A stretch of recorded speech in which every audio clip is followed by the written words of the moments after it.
What's up, guys? Welcome back to the Bird's Nest YouTube channel. Today we ain't bird fixing or bird watching. We're not even talking about birds. Today it's about the big red, the big OBS Fords with lift kits, etc. And going a little deeper, whether or not a lift kit's right for you. Before I start being a negative Nancy, I can't lie, it looks good. Girls in high school loved it.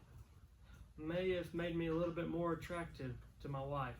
Pretty freaking cool for photo shoots, car shows, talking to old men about it whenever I take the trash to the trash dump. To be quite honest, it probably got me where I am today as far as being a car enthusiast, building something, taking something that looks like crap and making something cool out of it. But that's not what we're here about today. Today we're going to be talking all the things that make owning my OBS with a lift kit a pain in my rear end. Sometimes I wish I could go back to high school whenever all my buddies were telling me lift kits were cool. If I could go back to those days, I would probably go up to every single one of my friends and kick them in the nuts and kick myself in the nuts for listening to them. Right off the cuff. This truck has a twin I-beam front end.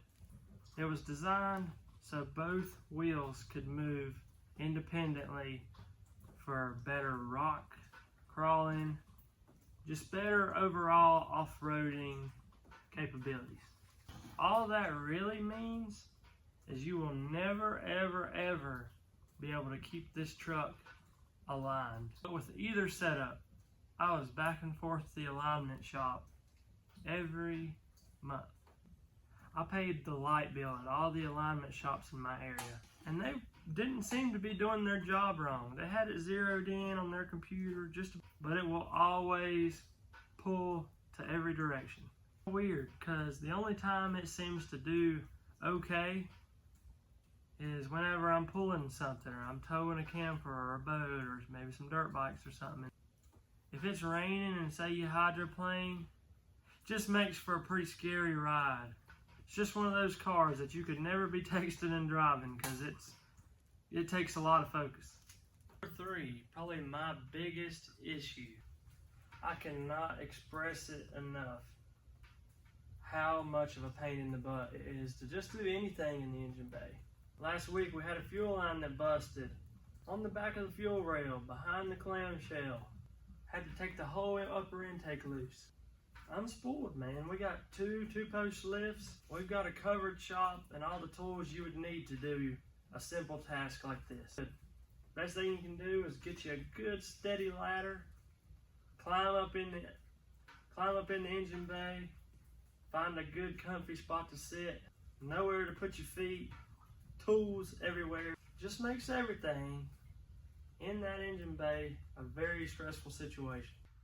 Maybe another obvious issue, something that we all have to put up with lift kits. But how about the stress it puts on this front end? Go ahead and get acquainted with the guys at Detroit Axle. Go ahead and put wheel bearings on a monthly subscription there. You got your credit card out, go ahead and get you some new tires.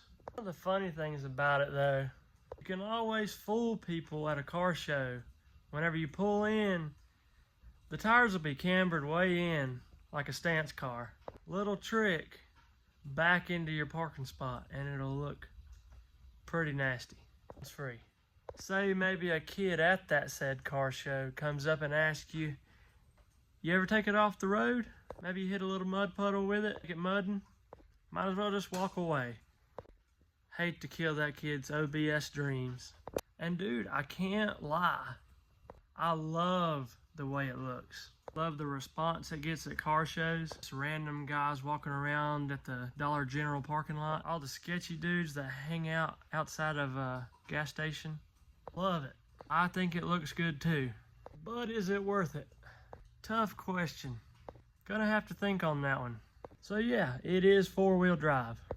If it was 2-wheel drive, obviously I wouldn't have lifted it up. With it being 4-wheel drive, kind of defeats the purpose to do anything besides a lift kit. These OBSs are notorious for having that ugly front end rake Even with the 8.5-inch lift kit, it still likes to rake in the front a little bit. But what would I do differently? Yes, in my situation, the best way I can justify how I feel about it, why I do it. Between this car and this truck, I guess I'm just a glutton for punishment. There's probably some kind of Goggins book around that tells me to embrace the suck. Maybe I enjoy the chase more than the destination. Maybe none of these projects will ever get completely done. Heck, this thing's gonna have its 3rd transmission in 2 years. 2nd engine, mostly self-inflicted, but still true. Pray for me, fellas. I feel like I'm not in this boat alone. Just be along for the ride. More like the Hotel California. You can come stay, but you'll never leave. Thanks for listening to my rant, fellas. Go kids, go home and think long and hard. Pray for the right guidance. Ask the Lord not to lead you into temptation. Deliver you from the peer pressure. Just remember, you heard it here, folks. Bird out.